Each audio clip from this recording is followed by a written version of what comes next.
الرجیم بسم اللہ الرحمن الرحیم الصلاۃ والسلام علیک یا رسول اللہ وعلی آلک واصحابک یا حبیب اللہ الصلاۃ والسلام علیک یا نبی اللہ وعلی آلک واصحابک یا نور اللہ۔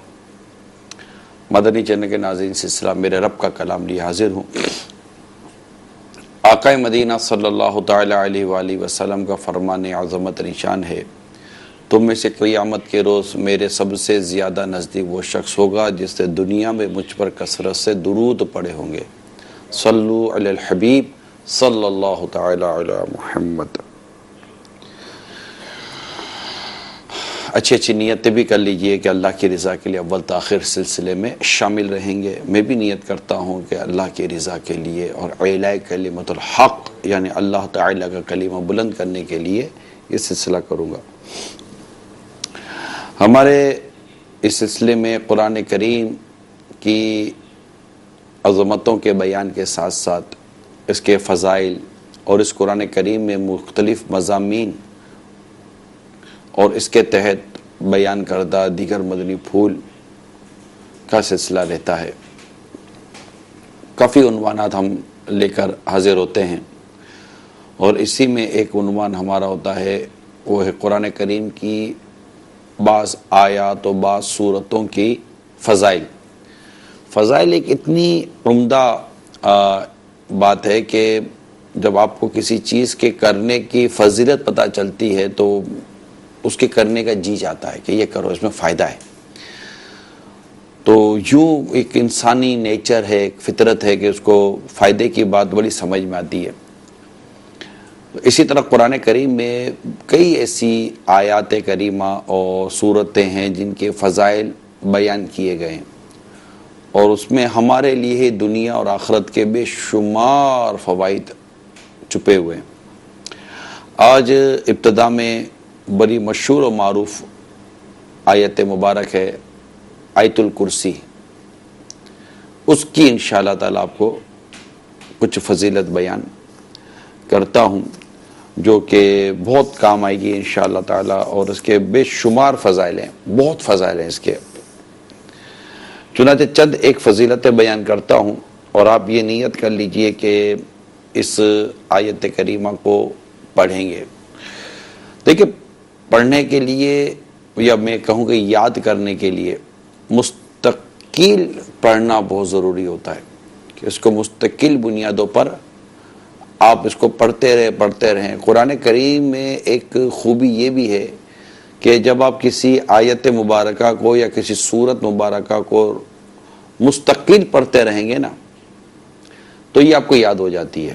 یا یہ ضرور میں مدنی پھول عرض کروں گا کہ جب آپ مستقل پڑھنے جا رہے ہیں تو اس سے ایک مرتبہ یا چند مرتبہ کسی صحیح قاری سے جو قرآن کریم کو صحیح پڑھنے جانتے ہوں ان سے سیکھ لیں، تاکہ جب آپ کو ایک آیت کریمہ یا سورت مبارکہ یاد ہو جائے تو وہ صحیح یاد ہو۔ کیونکہ جب ایک بار یہ بعض الفاظ ایسے ہوتے ہیں جو زبان پر چڑھ جاتے ہیں، دماغ میں بیٹھ جاتے ہیں، اب انہیں بھلا کر یا ان سے ہٹ کر بھی دوسری آیت کریمہ مطلب دوسرے الفاظوں کو، دوسرے حروف کو اس کے صحیح مخارج کے ساتھ یاد کرنا یہ مشکل کام ہے، واقعی مشکل کام ہے۔ تو جو میں نے بھی آپ کو مدنی مشورہ عرض کیا ہے کہ اسے بار بار پڑھیں تو آپ کو یاد ہو جائے گی۔ اس کی بہت ساری صورتیں ہوتی ہیں، جیسے دعائیں یاد کی جاتی ہیں۔ مجھے یاد آ رہا ہے کہ آج سے کچھ عرصہ قبل چند برس ہو گئے، امیل سنت کے پاس بیرون ملک میری حاضری تھی، تو ان دنوں کھانا کھانے کے بعد کی جو بعض دعائیں ہیں وہ ایک تو الحمدللہ الذی وسقی من سقانی اللہم بارک لنا فیہ کر کے پھر ایک دعا ہے۔ تو اس کے علاوہ ہے الحمدللہ الذی ہوا اشبعنا و اروانا و انعم علینا و افضل، الحمدللہ الذی اطعمنی ھذا ورزقنیہ من غیر حول منی ولا قوہ۔ اس طرح جو مجھے اگر یاد پڑتا ہے تو یہ کچھ دعائیں تھیں جو مجھے سنت نے کتاب میں پڑھی تھی۔ اب آپ کو وہ دعائیں یاد بھی ہوں تاکہ کھانا کھانے کے بعد یہ دعا پڑھی جائیں، تو اس کے دو ایک بہترین صورت یہ نکالی تھی آپ نے کہ ان دعاؤں کا پرنٹ نکلوا لیا، ان دعاؤں کا آپ نے پرنٹ نکلوا لیا اور پرنٹ کو ایک گتے پر لگا لیا۔ ہم تو ایک بڑی قیمتی فریموں کا انتظام کرتے ہیں، وہ اپنی جگہ پر ہے، لیکن آپ کا ایک اپنا انداز ہے کہ سادے سے گتے پر آپ نے وہ پرنٹ چسپاں کر دیا، گم سے چپکا دیا، اور جہاں آپ کھانا کھاتے تھے اسی کے سامنے کی جو دیوار تھی اس پر آپ نے پرنٹ تھوڑا بڑے حروف کے ساتھ تھا، اس کو آپ نے وہاں پر جیسے ہم عموماً تختی یا فریم لگاتے ہیں تو اس طرح رسی میں باندھ کر آپ نے وہ جو گتا تھا اس کو ایز اے فریم آپ نے اپنی آنکھوں کے سامنے اس کو لگا دیا۔ اب ہوا یہ کہ جب آپ کھانا کھا لیتے تو کھانا کھانے کے بعد آپ وہ دعا آپ کے سامنے ہوتی تو اس طرح دعا یاد بھی رہی اور آپ بار بار اس کو روزانہ پڑھتے رہے تو پڑھتے پڑھتے وہ یاد ہو گئی۔ اسی طرح امیل سنت نے ایک اور دعا پڑھی تھی، ایک اور آیت کریمہ پڑھی تھی، شہید اللہ انہ لا الہ الا ہو، یہ آیت کریمہ ہے، یہ پڑھی، ایک اور آیت کریمہ بھی آپ نے پڑھی تھی۔ تو وہ آیت کریمہ جو تھی وہ نماز کے بعد پڑھنے کی تھی، تو آپ کا میں نے یہ بھی ایک انداز دیکھا، وہ بھی میں نے بیرون ملک ہی دیکھا تھا کہ آپ نے جہاں آپ نماز پڑھتے تھے، نماز پڑھنے کی جو جگہ تھی اس کے تھوڑا سا ہٹ کے، جیسے کہ پڑھتے پڑھتے نظر نہ پڑے سامنے، تو تھوڑا سا ہٹ کر آپ نے ایک جگہ پر یہ آیت مبارکہ اسی طرح جیسے میں نے وہ دعا کا آپ کو عرض کی نا، وہ لگا کر آپ نے چسپاں کر لی، وہ ہینگ کر دی، لٹکا دی کسی رسی وغیرہ میں گتے کے ساتھ لگا کر، اور پھر وہ نماز کے بعد وہ آپ کی اس کے بعد نظر پڑتی اور آپ اس کو پڑھتے، اور یوں روزانہ پڑھنے سے وہ ایک تو پڑھنا یاد آ جائے، کیونکہ بعض اوقات ہوتا یہ ہے کہ ہمیں پڑھنا ہوتا ہے لیکن ہم بھول جاتے ہیں، تو بات جیسے کہ جس کے حافظے کمزور ہوتے ہیں نا، تو انہیں ایک دعا امیر سنت بڑی پیاری، ایک وظیفہ، ایک ورد انہیں بڑا پیارا عطا فرماتے ہیں کہ نماز کے بعد اپنے سر پر ہاتھ رکھ کر 21 مرتبہ پڑھنا تھا، یا قویو یا قویو یا قویو، یہ پورا ایک وظیفہ ہے۔ تو اب یہی بھول جائے آدمی، بولے میرا حافظہ ہی کمزور ہے تو مجھے یہ بھی یاد نہیں رہا، تو بعض اوقات ہم کو جو پڑھنا ہے وہی یاد نہیں رہتا کہ مجھے نماز کے، حالانکہ اب جو میں فضیلت بیان کرنے جا رہا ہوں آیت الکرسی کی، یہ بہت پیاری ہے، اس میں اللہ کرے کہ اگر یاد نہیں ہے تو یہ صحیح مخارج و تلفظ کے ساتھ یہ یاد ہو جائے، اور کیسے یاد ہو سکتی ہیں، میں نے اس کے لیے ایک دو مثالیں میرے پیر و مرشد امیر سنت کے پیارے انداز سے آپ کو بیان کی ہیں، مگر دوبارہ عرض کر دوں کہ اگر آپ نے ایک چیز پڑھ کر یاد کرنی ہے تو پہلے اس سے دروس پڑھنے کا طریقہ سیکھ لیجئے، تاکہ آپ کو جب یہ آیت کریمہ یا کوئی دعا آپ کو یاد ہو جائے تو اس کا زیر زبر پیش، کہاں رکنا ہے، کیسے پڑھنا ہے، یہ صحیح آپ کو یاد ہو، تاکہ اس کے صحیح فائدے ہم حاصل کر سکیں، یہ یاد رہے، ٹھیک ہے۔ اب آتے ہیں حدیث پاک کی طرف۔ حدیث پاک میں ہے کہ یہ آیت یعنی کہ آیت الکرسی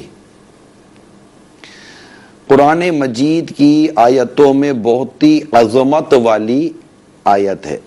اسی طرح حضرت سیدنا ابی بن کعب رضی اللہ تعالی عنہ سے روایت ہے کہ حسن اخلاق کے پیکر محبوب رب اکبر صلی اللہ تعالی علیہ وآلہ وسلم نے ارشاد فرمائے، اے ابو منذر، کیا تمہیں معلوم ہے کہ قرآن پاک کی جو آیتیں تمہیں یاد ہیں ان میں کون سی آیت عظیم ہے؟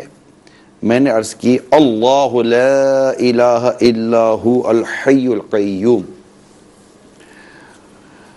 یعنی آیت الکرسی۔ پھر رسول کریم صلی اللہ تعالی علیہ وآلہ وسلم نے میرے سینے پر ہاتھ مارا اور فرمایا، اے ابو منذر، تمہیں علم مبارک ہو۔ اسی طرح تیسری حدیث بھی سنیے کہ ایک روایت میں ہے کہ سورۃ البقرہ میں ایک آیت ہے جو قرآن کی تمام آیتوں کی سردار ہے، وہ جس گھر میں پڑھی جائے اس گھر سے شیطان بھاگ جاتا ہے، وہ آیت الکرسی ہے۔ تو یہ گھر میں پڑھنے والی بڑی مبارک صورت ہے.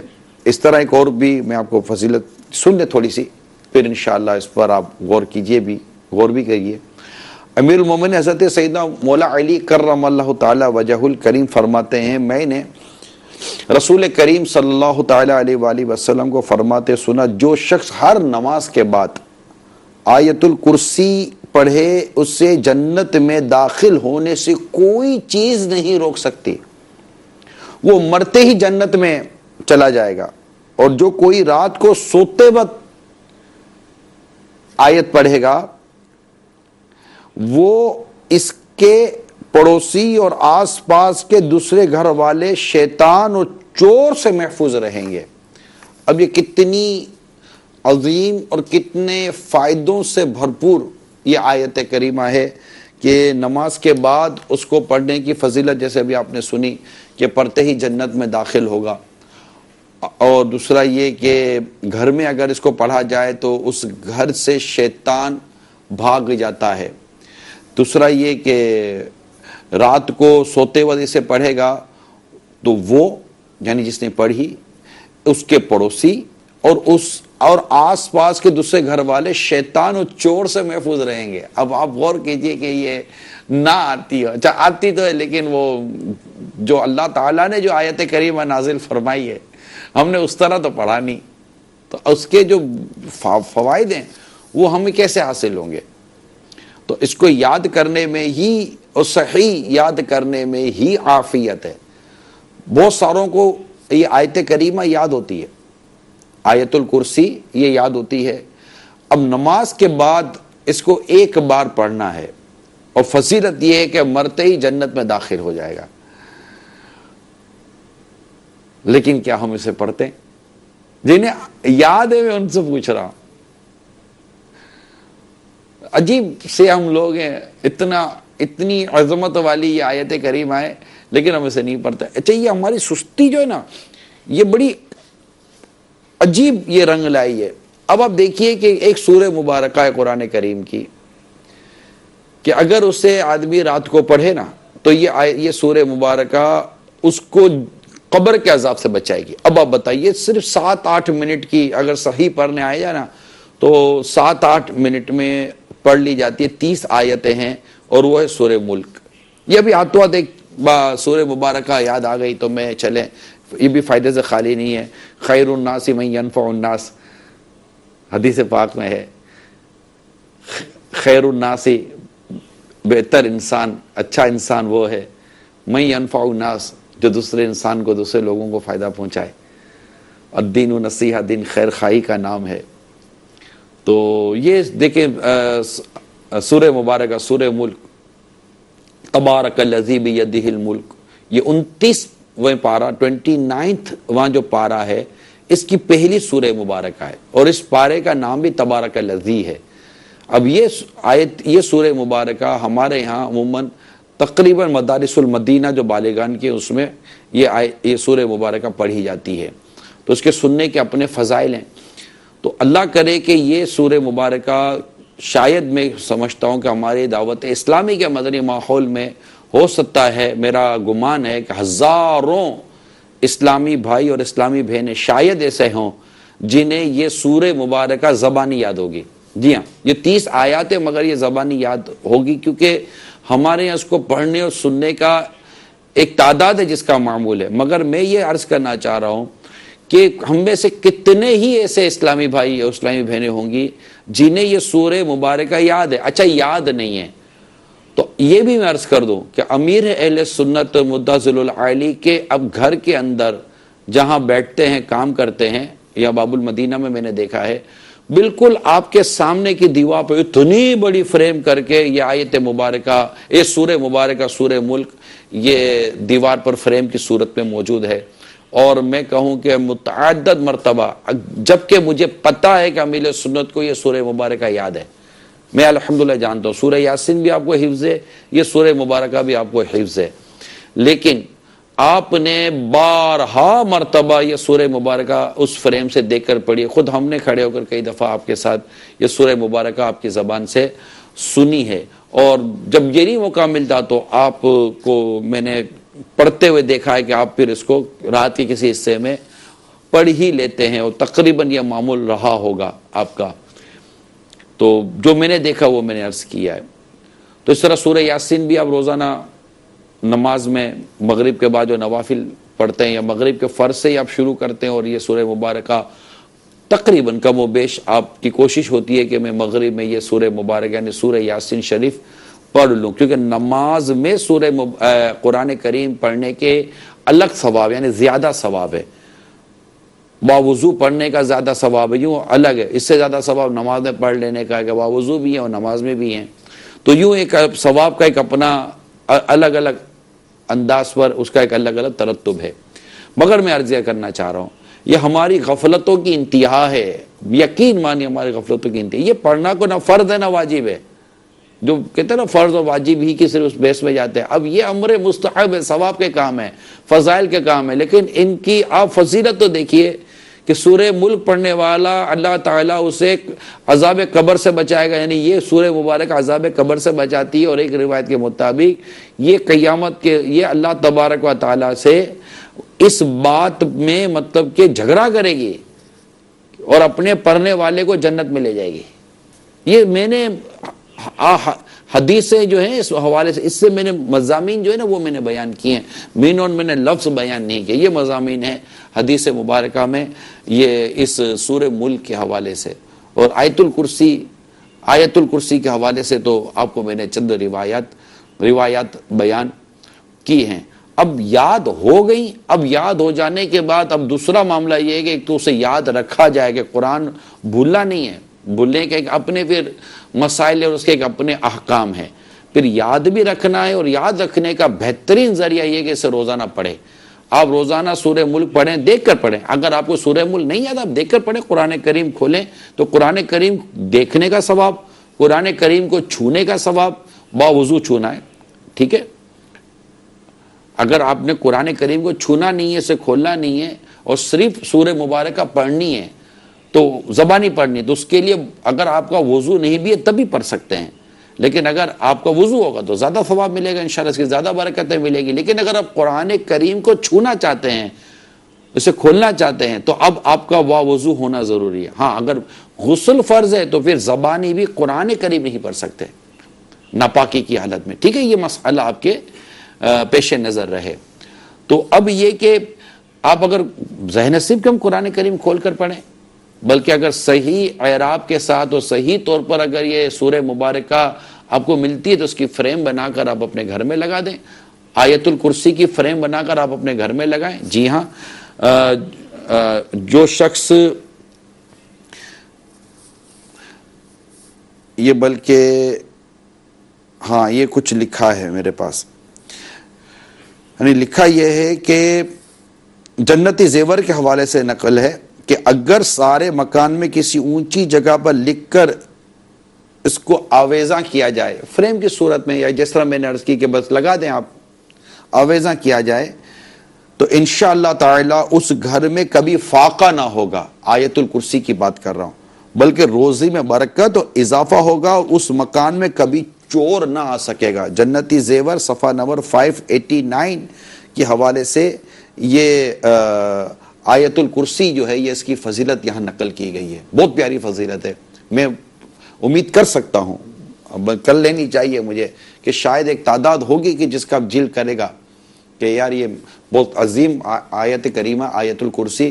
مگر دیکھیں آیت الکرسی اگر آپ نے گھر میں لگانی ہے، آویزہ کرنی ہے، یہ بھی مہربانی کریں کہ جب بھی اس کو لیں، یہ تیار ملتی ہوں گی پرنٹڈ ملتی ہوں گی، لیکن اس کے اعراب درست ہوں، یہ لکھی ہوئی صحیح ہو.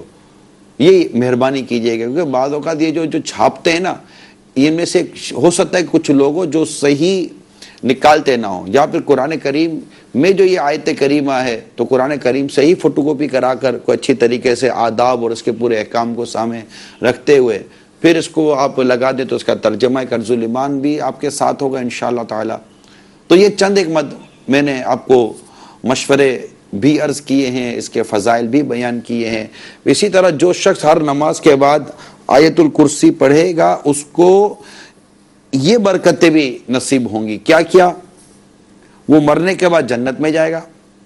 وہ شیطان اور جن کی تمام شرارتوں سے محفوظ رہے گا. اگر محتاج ہوگا تو چند دنوں میں اس کی محتاجی اور غریبی دور ہو جائے گی. جو شخص صبح شام اور بستر پر لیٹتے وقت آیت الکرسی اور اس کے بعد کی 2 آیتیں خالی دونا تک پڑھے گا، وہ چوری، غرق آبی یعنی پانی میں ڈوبنے اور جلنے سے محفوظ رہے گا. اب یہ آپ غور کریں، قرآن کریم کی ایک آیت مبارکہ آیت الکرسی کہ میں صرف فضائل بیان کر رہا ہوں، اور اب اس کے ضمن میں اگر اور مطلب کہ چند ایک مدنی پھول بندہ شریعت کے احکام کے مطابق بیان کرے تو اب غور کریں قرآن کریم میں کتنی مطلب کہ گہرائی ہے. پھر اس آیت مبارکہ میں بے حد اس کے اندر غور کرنے کی چیزیں ہیں. اللہ تبارک و تعالیٰ کی اس میں تعریف ہے، اور پھر اللہ تبارک و تعالیٰ کے جو اس میں مبارک ہے ضمیر کی صورت میں بھی یہ ایک اصطلاح ہے، وہ اس میں مطلب ذکر کیا گیا بار بار، اللہ تعالیٰ کا اس میں ذکر شامل ہے. تو میرے مدنی چینل کے ناظرین، کیا ہی اچھا ہو کہ آج ہم نے جو اس آیت مبارکہ کی فضیلت سنی ہے تو آپ سونے سے پہلے اسے پڑھ لیں، اپنے پاس رکھ لیں. اللہ تعالیٰ آپ کو اور مجھے ہم سب کو توفیق دے، ہم باوضو سوئیں. قرآن کریم ہمارے ایسے مقام پر ہو کہ ہم سونے سے پہلے اس آیت کریمہ کو پڑھ لیں. سونے سے پہلے ہم سورہ ملک کی بھی تلاوت کر لیں. سورہ ملک کی تلاوت کے لیے رات کا ہونا ضروری ہے. یہ تو سونے سے پہلے پڑھنی ہے آیت الکرسی، مگر سورہ ملک کے لیے رات کا پڑھنا ضروری ہے. اس کی جو فضیلت ہم نے پڑھی ہے وہ رات کے عنوان پر پڑھی ہے کہ رات کو سورہ ملک کی تلاوت کرنی چاہیے. تو اللہ کریم ہم سب کو سورہ ملک کی تلاوت کرنے کی بھی توفیق عطا کرے.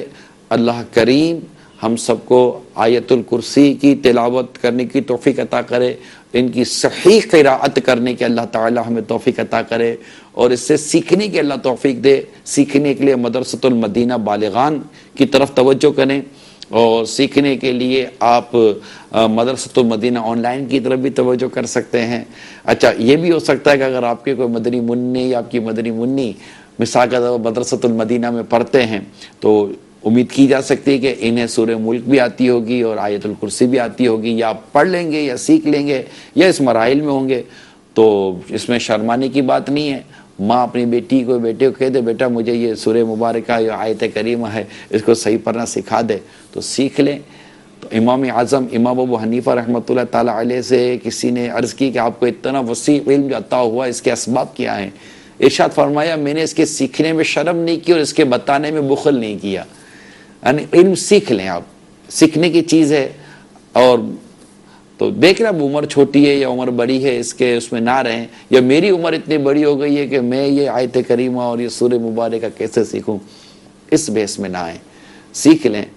دنیا میں کمانے کے لیے ہم کیا اپنی عمر کی بات کرتے ہیں؟ یار یہ بھی کوئی میری عمر ہے پیسہ کمانے کی. کہتے کبھی سنا ہے کسی سے یار یہ میری عمر ہے کو پیسہ کمانے کی، یار یہ میری عمر ہے کو کاروبار کرنے کی؟ نہ بھائی، جو عمر میں آوے، جو پیسہ آنا چاہیے کسی بھی عمر میں آ جائے. تو یہ قرآن کریم کا کیوں مطلب ہم یہ نہیں کہتے یار یہ کوئی میری عمر ہے علم دین سیکھنے کی، یہ کوئی میری عمر ہے قرآن کریم سیکھنے کی؟ ارے بھائی آپ کی اس وقت تک عمر ہے جب تک آپ کی روح قبض نہیں ہو جاتی. جلدی جلدی سیکھ لے، ثواب ہے، فائدہ ہے، نقصان کا کوئی پہلو نہیں ہے.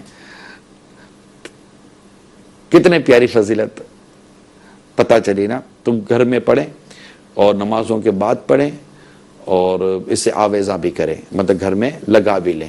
اللہ تعالی ہم سب کو ان سورہ مبارکہ اور اس آیت مبارکہ کو پڑھنے کی توفیق عطا فرمائے. صلو علی الحبیب صلی اللہ تعالی علی محمد. کال چلائیے. میرا نام محمد عظیم قلعہ دار شانور سے. نگران شورا آپ نے جو فرمایا کہ یا قویو 21 بار پڑھنا ہے، تو ہم نے تو سنا تھا کہ 11 مرتبہ پڑھنا ہے، تو رہنمائی فرما دیجیے گا. السلام علیکم ورحمۃ اللہ. آپ نے ہو سکتا ہے کہ 11 بار بھی سنا ہو، اور ہو سکتا ہے کسی نے 11 بار کا بھی قول بیان کیا ہو. میں نے البتہ میرے رسول سے 21 بار سنا ہے. صلو علی الحبیب صلی اللہ تعالی علی محمد. جی میرا نام امتیاز علی اختاری، میں گاؤں سے بول رہا ہوں۔ پیارے پیارے نگران شورا، میرا آپ سے سوال یہ ہے کہ ماشاء اللہ آپ یہ آپ سلسلہ فرماتے ہیں میرے رب کا کلام۔ آج کل دیکھتے ہیں کہ ہم جو مسلمان ہیں قرآن پاک سے بہت دور ہو چکے ہیں نا، دنیا کے تعلیم کے لیے بہت ہم کوشش کرتے ہیں، اپنے بچوں کو سکھاتے ہیں، پڑھاتے ہیں، مگر قرآن کریم جو فی سبیل اللہ ایک تعلیم دی جاتی ہے، سب کے باوجود پھر بھی ہم اپنے رب کا کلام نہیں پڑھتے۔ اس کی وجہ کیا ہے؟ اور کچھ مدنی پھول ارشاد فرمائے۔ اللہ تعالیٰ آپ کے علم میں، عمل میں، عمر میں برکت عطا فرمائے۔ آمین۔ دیکھیے، اب معاملہ یہ ہے کہ ہماری ایک بڑی تعداد ہے جسے گناہ کرنے میں لذت ملتی ہے، گناہ کرنے میں لطف ملتا ہے، گناہ کرنے میں وقت ہے، غفلت کے لیے وقت ہے، لیکن نیکی کرنے کے لیے نہ وقت ہے، نہ نیکی کرنے کی ان کو توفیق ملتی ہے، نہ نیکی کرنے میں لذت ملتی ہے۔ تو ہماری مثال جو ہے نا وہ ایک مریض کی سی ہے کہ لوگ لذیذ کھانا بڑے مزے لے کے کھا رہے تھے، لیکن مریض کا منہ چونکہ کڑوا ہو جاتا ہے، لہٰذا اس کو کھانا اچھا نہیں لگتا، تو حالانکہ لوگ بڑی لذت کے ساتھ کھا رہے ہوتے ہیں۔ اور چونکہ ہمارے گناہوں کی عادت جو ہے نا وہ ایسی ہو گئی ہے کہ اب ہم کو ان چیزوں میں لذت نہیں مل رہی ہوتی، ان چیزوں کی تو ہماری توجہ نہیں جا رہی ہوتی۔ ہم نے مٹی اور سونے کا فرق گویا کہ اس طرح ختم کر دیا۔ میں آپ کو یقین دلاتا ہوں، یہ دنیا کے معاملات ہیں نا، یہ مٹی کے پیالے ہیں، یہ مٹی کے پیالے ہیں، ان کے ٹوٹنے میں دیر نہیں لگے گی، ان میں کوئی پائیداری نہیں ہے، یہ بھلے کتنا ہی خوبصورت نظر آئے آپ کو، مگر ہے یہ مٹی کا۔ اور آخرت کا معاملہ جو ہے نا یہ سونے کا پیالہ ہے، یہ خوبصورت بھی ہے، یہ اچھا بھی ہے، پائیدار بھی ہے، قیمتی بھی ہے، پرائس لیس ہے، مگر ہماری توجہ نہیں ہوتی۔ اب چونکہ میرے پیارے میٹھے اسلامی بھائی، ہماری شروع سے ہی جو ہمارے گھر والوں کی جو مینٹلٹی ہے نا وہ اس طرح کی بنتی چلی جا رہی ہے، اور میجورٹی کی میں بات کر رہا ہوں، 100% بات نہیں کر رہا، میجورٹی کی بات کر رہا ہوں میں بالکل، کہ انہوں نے بچپن سے ہی ایک اپنا ذہن بنایا ہوا ہے کہ اس کو فلاں جگہ پڑھانا ہے، فلاں جگہ پڑھانا ہے، اتنا پڑھے گا، یہ تعلیم حاصل کرے گا تو جاب ہے یا بزنس ہے، اس طرح کرے گا، روزگار کمائے گا، بس یہ دین کی طرف، آخرت کی تیاری کی طرف، قرآن کریم درست پڑھنے کی طرف، علم دین صحیح حاصل کرنے کی طرف ہمارے یہاں اکثریت کی توجہ ہی نہیں ہے۔ وہ مطلب مسلمان ہیں، الحمدللہ مسلمان ہیں، اس کا انکار نہیں، ہم مسلمان ہیں، اللہ کی کرو رحمت ہے، لیکن ایک مسلمان ہونے کی حیثیت سے ہی جو کچھ سیکھنا ہے، جو کچھ پڑھنا ہے، اور اعمال کی اصلاح کرنی اور اعمال بجا لانے ہیں، اس طرف ہماری توجہ نہیں ہے۔ تو جب تک کہ ہماری اس طرح کی توجہ نہیں جائے گی اور ہم غور نہیں کریں گے کہ کیا چیز کل کے لیے بہتر ہے اور کل کے لیے اعمال بہتر ہیں، یہاں کل سے مراد قبر ہے اور کل سے مراد قیامت ہے جو میں عرض کر رہا ہوں، اور اس کا وقت ایسا نہیں ہے کہ آپ بولے کہ 10 سال کے بعد میری قبر کا وقت شروع ہوگا، یا کوئی کہے کہ 20 سال کے بعد میری قبر کا وقت شروع ہوگا، نہیں، سامان 100 برس کا ہے، پل کی خبر نہیں، سامان 100 برس کے ہیں مگر پل کی خبر نہیں۔ تو سامان تو برسوں کا ہم لوگ جمع کر لیتے ہیں، لیکن ہمیں کل کی پل کی خبر نہیں ہوتی کہ ہمارے موت کب آ جائے۔ آئے دن واقعات ہو رہے ہیں، جوانوں کے موت کے واقعات تو با کثرت سنے جا رہے ہیں۔ بھائی بوڑھوں کے واقعات با کثرت کب سنیں گے ہم، کہ جب بندہ بوڑھا ہو تو صحیح، یہاں بوڑھے ہوتے ہی کب ہے لوگ، بڑھاپے کی منزل پر پہنچنے سے پہلے ہی اب تو ایک تعداد دم توڑ دیتی ہے۔ تو اب ہمیں جو اطلاع ملنی ہے وہ زیادہ تر جوانوں کی ملتی ہیں، یا تھوڑی جوانی سے آگے نکل گئے، 40 سے 50 سال کے اندر کے کئی لوگ نکل جاتے ہیں، انتقال ہو جاتا ہے، پھر بعد میں پھر اس سے کم رہ گئے 50 سال، اب 60 کے اوپر والے اس سے کم، 60 اور 70 کے درمیان اس سے کم، 70 کے اوپر والے اس سے کم رہ جاتے ہیں۔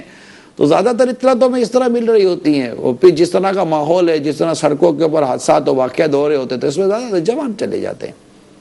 پھر بے احتیاطیاں کھانے پینے کے اندر جو کچھ ہو رہی ہے تو جوانوں کا ہارٹ اٹیک بھی ہو جاتا ہے، کولیسٹرول کی وجہ سے بہت ساری بیماریاں آ جاتی ہیں، بہت ساری چیزیں ہوتی ہیں۔ اللہ تعالی ہمیں عافیت دے، سلامتی دے۔ تو یہ کہ آخرت کی تیاری کی سوچ ہوگی، آخرت کی تیاری کا ذہن ہوگا، وہ بالخصوص والدین کا اس معاملے میں سنجیدہ ہونا بہت ضروری ہے، سیریس ہونا بہت ضروری ہے، کہ مجھے اپنی اولاد اور ساری دنیا کے لوگوں کی اصلاح کی کوشش کرنی ہے، تو انشاءاللہ فرق پڑے گا۔ دعوت اسلامی کے مدنی ماحول سے وابستہ ہو جائیں، مدنی مذاکرے دیکھتے رہیں، مدنی قافلوں میں سفر کریں، ہر گھر میں مدنی انعامات کا رسالہ آ جائے، مدنی انعامات پر عمل ہو، فکر مدینہ ہو، غور کرنے کی عادت ہو۔ ہم لوگ حالات کے درست نہ ہونے پر تو ایک تعداد متفق ہوتی ہے، ٹھیک ہے، کہ حالات درست نہیں ہیں، اور اخلاقیات کا اور نیک اعمال بجا لانے، مطلب اخلاقیات تو کہاں کے کہاں نکل گئے، اب مطلب بے حیائی بڑھ رہی ہے اور برائیاں بہت بڑھ رہی ہیں، تو ان چیزوں پر ایک تعداد متفق تو ہے کہ ہاں یار یہ ہے تو صحیح، اب درست ہونا ہے، مجھے بھی، میرے گھر کو بھی اور معاشرے کو بھی۔ اس کے لیے ہم نے مدنی انعامات نامی رسالہ دیا ہے، بہت پاکٹ سائز رسالہ ہے، جے بی سائز کا، وہ لیں، خود بھی اس پر عمل کریں اور گھر والوں کو عمل کرائیں، ودن منٹس انشاءاللہ اس کے اوپر کچھ نہ کچھ آپ کو غور کرنے کا موقع ملے گا، تو بہتری آ سکتی ہے۔ سنجیدہ ہونا ضروری ہے۔ جی کال چلائیے۔ السلام علیکم ورحمۃ اللہ وبرکاتہ۔ وعلیکم السلام ورحمۃ اللہ وبرکاتہ۔ میں بریلی شریف سے نفیس اتاری عرض کر رہا ہوں، نگرانی شورا کی بارگاہ میں یہ عرض ہے، کیا اگر سورہ ملک آڈیو میں سن لیں تو مدنی انعامات پر عمل ہو جائے گا؟ السلام علیکم ورحمۃ اللہ وبرکاتہ۔ وعلیکم السلام ورحمۃ اللہ وبرکاتہ۔ جی مدنی انعامات کی مجلس کی طرف سے جو ہمیں جو رہنما یاد آ رہی ہے وہ یہی ہے کہ ریکارڈڈ سننے سے عمل نہیں ہوگا، اور ریکارڈڈ تو آپ کو تو یا تو پڑھنا ہے، ٹھیک ہے، پڑھیں انشاءاللہ، دیکھ کر پڑھیں، اللہ نے چاہا تو بہت ثواب ملے گا اور انشاءاللہ فضیلت بھی ملے گی۔ کال چلائیے۔ بات یہ ہے کہ قرآن مجید کی ہوتا ہے نا موبائل میں، ہم موبائل میں، ہمارے ہاں اکثر بجلی نہیں ہوتی، موبائل سے دیکھ کر قرآن مجید پڑھتے ہیں، کیا قرآن مجید موبائل سے دیکھ کر پڑھنے کا ثواب بھی قرآن مجید کے برابر ہوتا ہے؟ اگر یہ فیڈ ہے قرآن مجید جیب میں، موبائل میں فیڈ ہے جیب میں ہوتا ہے، انسان بات میں جاتا ہے یا جاتا ہے، یہ فیڈ کرنا ٹھیک ہے یا نہیں ٹھیک ہے؟ دیکھ قرآن کریم کو اگر آپ موبائل فون میں دیکھ کر پڑھ رہے ہیں تو ڈیفینیٹلی ایک مصحف شریف جو ہے قرآن کریم جو جلد ہے، اس مصحف شریف کو چھونے کے اور اس کے جو دیگر فضائل ہیں وہ اپنی جگہ پر ہیں، لیکن اگر آپ قرآن کریم آپ کے موبائل فون میں ہے اور موبائل فون میں آپ دیکھ کر پڑھ رہے ہیں تو یہ دیکھنا کر پڑھنا بھی انشاءاللہ اس فضیلت کو پانے میں ہمارے لیے فائدہ مند ثابت ہوگا۔ رہی بات یہ کہ آپ موبائل فون جیب میں اور استنجا خانے میں جا رہے ہیں تو اگرچہ ہو سکے تو احتیاط آدمی کر لے، لیکن اس میں کوئی گناہ نہیں ہے، مگر باہر رکھ کر جائیں گے تو کوئی بیچارہ کوئی موبائل اٹھا کر لے جائے گا۔ جس طرح تعویذات اگر گلے کے اندر ہوں اور اس کے اوپر پورا کور جیسے کر کے ہم بندھاتے تو پہن کر جا سکتے ہیں تعویذ، اگر کوئی اب جیسے گھر کے اندر ہے تو گھر کے اندر آپ موبائل فون باہر ہی رکھ کر جائیں گے، لیکن اب آپ مسجد میں یا کسی عوامی استنجا خانے میں جا رہے ہیں، باتھ روم میں جا رہے ہیں اور وہاں بولے کہ میں موبائل فون رکھ کے جاؤں باہر، تو پھر آپ واپس آئیں گے تو موبائل فون تو شاید آپ کو ملے، اس کی چانس کم ہے، لہذا گناہ گار نہیں ہے اگر لے کر اندر چلے جاتے ہیں تو اس کو کلوز کر کے اندر چلے جائیں، ٹھیک ہے جی کال چلائیے۔ السلام علیکم ورحمۃ اللہ وبرکاتہ۔ وعلیکم السلام ورحمۃ اللہ وبرکاتہ۔ سرکار قبلی باب المدینہ سے الحمدللہ نگران شورا کا بڑا اچھا بیان چل رہا ہے، الحمدللہ نگران شورا کی ترغیب کر عمل کرتے ہوئے ابھی میری پڑھائی ہے اور میری زوجہ ہے اور میری بھانجی ہے، دونوں نے قرآن کریم اٹھایا اور سورہ تلاوت کر رہے ہیں۔ اللہ کریم آپ کا یہ عمل اپنی بارگاہ میں قبول فرمائے اور باکثرت تلاوت قرآن کریم کرنے کی توفیق عطا فرمائے۔ لگے تو پھر عرض کر دوں، کوشش کیجئے گا جب تک قرآن پڑھیں نہیں گھر سے نکلے نہیں، اگر یہ نہیں ہو سکتا تو جب تک قرآن پڑھ نہ لیں سوئے نہ، ایک وقت رکھ لیں کہ قرآن کریم ضرور پڑھا کریں۔ صلو علی الحبیب صلی اللہ تعالی علی محمد۔ ہم جو اپنے سلسلے میں ایک ہمارا مضمون ہوتا ہے، اے ایمان والو، اللہ کریم نے قرآن کریم میں یا ایہا الذین آمنو کے ذریعے ہمیں ارشادات عطا فرمائیں، تو اس میں ایک یہ ہے جو آج میں آپ کو بیان کرنے کے لیے جا رہا ہوں۔ صلو علی الحبیب صلی اللہ تعالی علی محمد، چنانچہ پارہ 26 سورہ حجرات آیت نمبر 12 میں اللہ تبارک و تعالی ارشاد فرماتا ہے، یا ایھا الذین آمنوا اجتنبوا کثیرا من الظن ان بعض الظن اثم. اے ایمان والو، بہت زیادہ گمان کرنے سے بچو، بے شک کوئی گمان گناہ ہو جاتا ہے. اب یہاں پر اگر ہم غور کریں کہ اللہ تعالیٰ نے اپنے مومن بندوں کو بہت زیادہ گمان کرنے سے منع فرمایا، کیونکہ بعض گمان ایسے ہیں جو محض گناہ ہیں. لہذا احتیاط کا تقاضا یہ ہے کہ گمان کی کثرت سے بچا جائے. اچھا، امام فخر الدین رازی رحمۃ اللہ تعالی علیہ فرماتے ہیں کہ یہاں آیت مبارکہ میں گمان کرنے سے بچنے کا جو حکم دیا گیا، کیونکہ گمان ایک دوسرے کو عیب لگانے کے سبب ہے، کس کا سبب ہے، ایک عیب لگانے کا سبب ہے، اور اس سے بڑے برے افعال ظاہر ہو سکتے ہیں. اس سے خفیہ دشمن ظاہر ہوتا ہے، اور کہنے والا جب ان امور سے یقینی طور پر واقف ہوگا تو اس بات پر بہت کم یقین کرے گا کہ کسی میں عیب ہے تاکہ اسے عیب لگائے، کیونکہ کبھی فعل بظاہر برا ہوتا ہے لیکن حقیقت میں ایسا نہیں ہوتا، اس لیے کہ ممکن ہے کہ کرنے والا اسے بھول کر رہا ہو یا دیکھنے والا غلطی پر ہو. تو اس لیے بہت سارے گمان، یہ بدگمانی سے یہاں پر ہمیں بچنے کا حکم دیا گیا ہے. علامہ عبداللہ بن عمر بیضاوی رحمۃ اللہ تعالی علیہ فرماتے ہیں، یہاں آیت میں گمان کی کثرت کو مبہم رکھا گیا تاکہ مسلمان ہر گمان کے بارے میں محتاط ہو جائے اور غور و فکر کرے، یہاں تک کہ اسے معلوم ہو جائے کہ اس گمان کا تعلق کس صورت سے ہے، کیونکہ بعض گمان واجب ہیں، بعض حرام ہے اور بعض مباح. اب آپ غور کریں کہ قرآن کریم کا ایک آیت کریمہ، اب اس آیت کریمہ میں گمان کا بیان ہوا بدگمانی کے حوالے سے. اب صرف اس بدگمانی کو سمجھنے کے لیے ہمیں قرآن کریم کی تفسیر کو دیکھنا ہے، پھر ضمن میں جو آیت مبارکہ ہے، جو حدیث مبارکہ وارد ہوئی ہیں، پھر اس کے ضمن میں جو شرعی احکام بیان کیے گئے، دیکھیں اس کو پورا سمجھنا ہے. اب ایک آیت کریمہ پارہ 26 سورہ حجرات کی آیت نمبر 12، وہ ہم نے اس کو پڑھا یا ہم نے اس کو سنا. اب اس کو سمجھنا ہے کہ قرآن کریم کا یہ جو صرف یہ آیت کریمہ جس کو بھی میں نے بیان کیا، یہ یعنی دین اسلام کا ایک بڑا ہی عظیم یہ سبق ہے جو آج ہمیں اس آیت کریمہ کے ذریعے بتایا جا رہا ہے، جسے میں آج بیان کر رہا ہوں.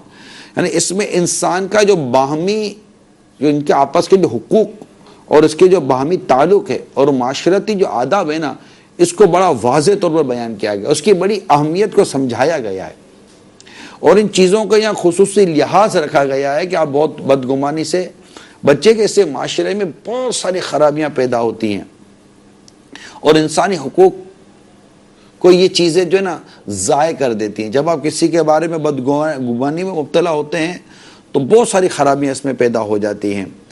اس سے دین اسلام نے منع فرمایا اور اس سے بچنے کی ہمیں تاکید ارشاد فرمائی، اور ان اشیاء میں سے جو یہ جیسے بدگمانی ہے، اور بھی بہت ساری اشیاء جن سے اسلام ہمیں بچاتا ہے.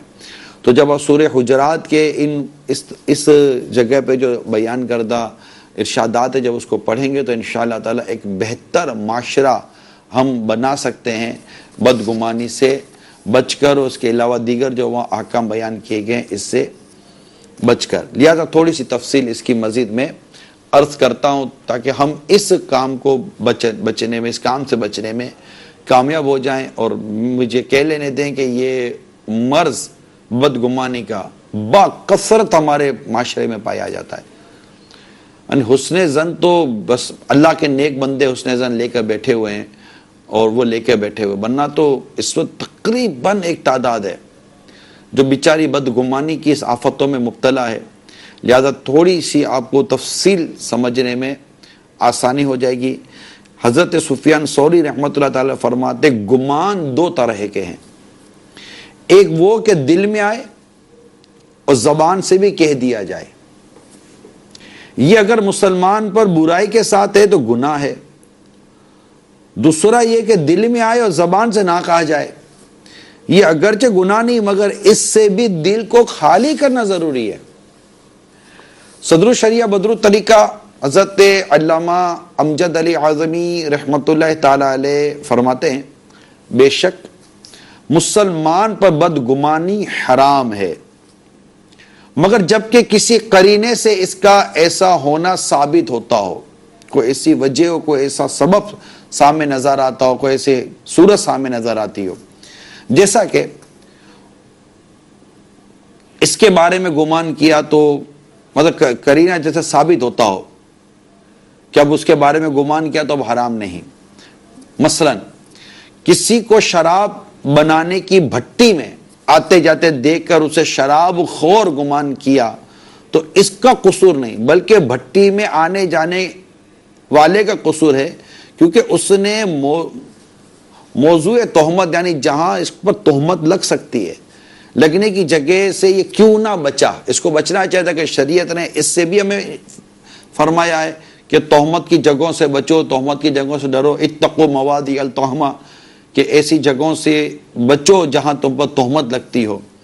تو یہ ضروری ایک اہم ترین مسئلہ تھا بدگمانی کے حوالے سے، کہ ایک طرف بدگمانی کرنا بھی ہمیں منع کیا گیا، دوسری طرف ہمیں اس فعل سے بھی روکا گیا جس سے لوگ بدگمانی میں مبتلا ہوں۔ یعنی بعض لوگوں کی عادت ہوتی ہے کہ یار میں کیا کروں، میرا اپنا جینا ہے، میری اپنی چیزیں، میں جہاں جاؤں، میں جو کچھ کروں۔ ایسا نہیں ہوتا، ایسا نہیں ہوتا۔ معاشرے میں رہتے ہیں، انسانوں کے درمیان رہتے ہیں۔ اللہ اور اس کے پیارے حبیب عز و جل صلی اللہ تعالی علیہ وسلم نے ایک مطلب دائرہ کار بیان فرمائے، اس دائرہ کار میں رہیں، نہ خود بدگمانی کریں، نہ کسی کو اپنے پر بدگمانی کرنے کی دعوت دیں، اور خود کو ایسے کاموں سے بچائیں جس پر آپ پر انگلی اٹھے۔ بعض لوگ کہتے ہیں یار مجھے کیوں بولتے لوگ، آپ نے کام ہی ایسے کیے ہوں گے۔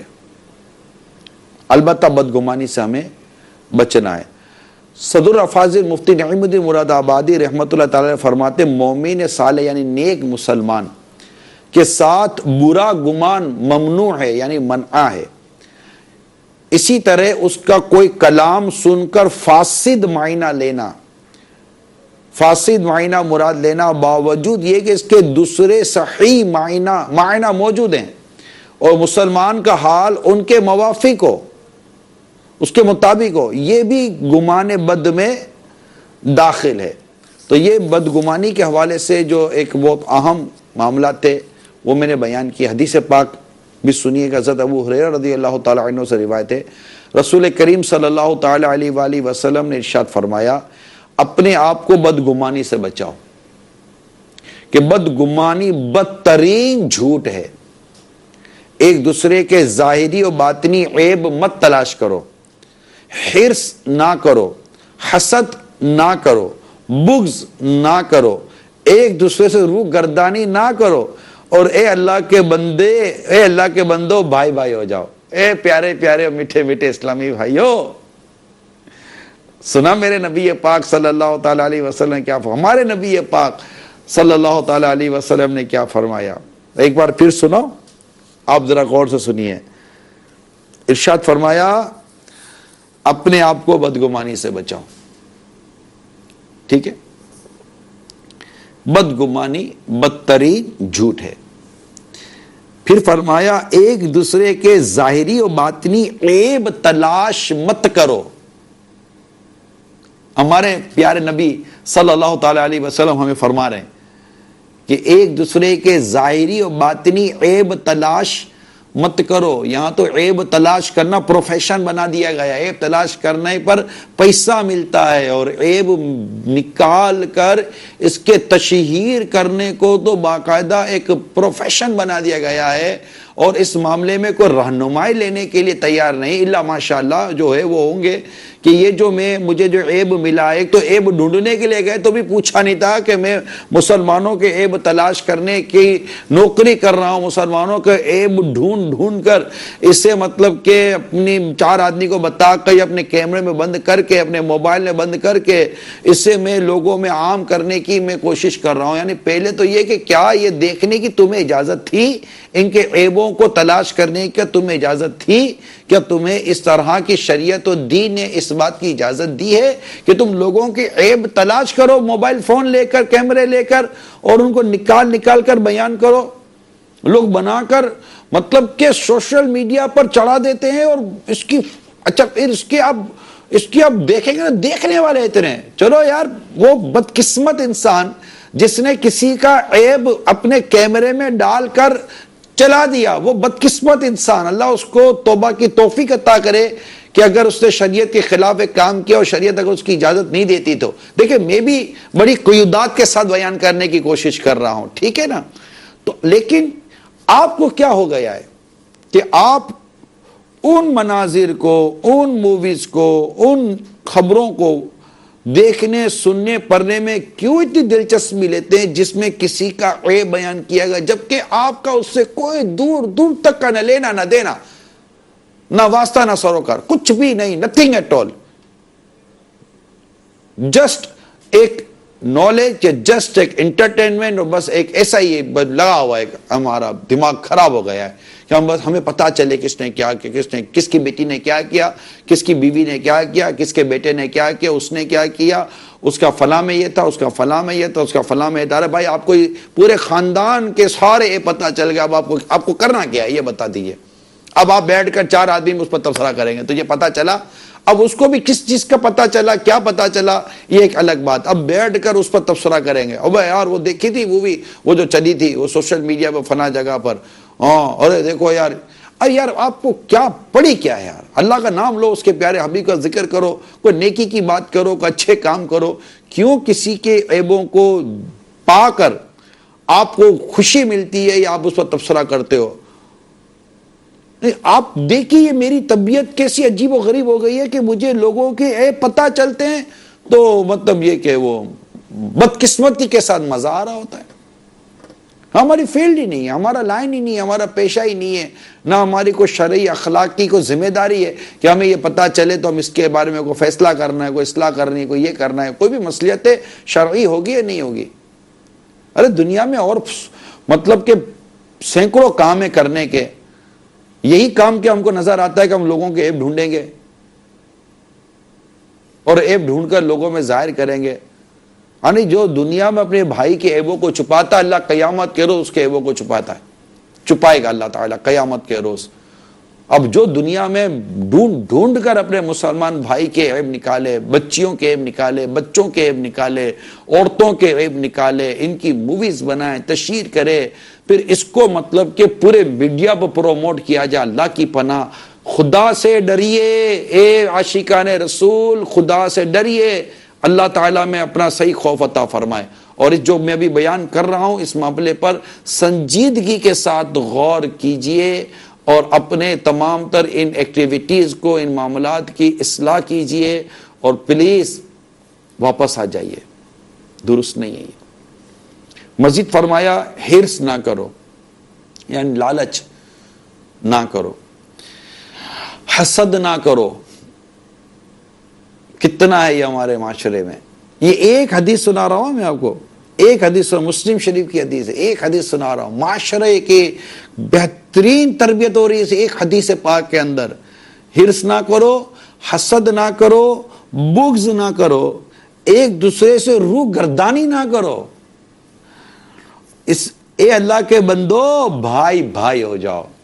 یعنی کتنی چیزوں سے میرے آقا صلی اللہ تعالی علیہ وآلہ وسلم نے ہم مسلمانوں کو روکا ہے اور فرمایا اے مسلمانوں، اے بندو، اے اللہ کے بندو بھائی بھائی ہو جاؤ۔ اللہ فرماتا قرآن پاک میں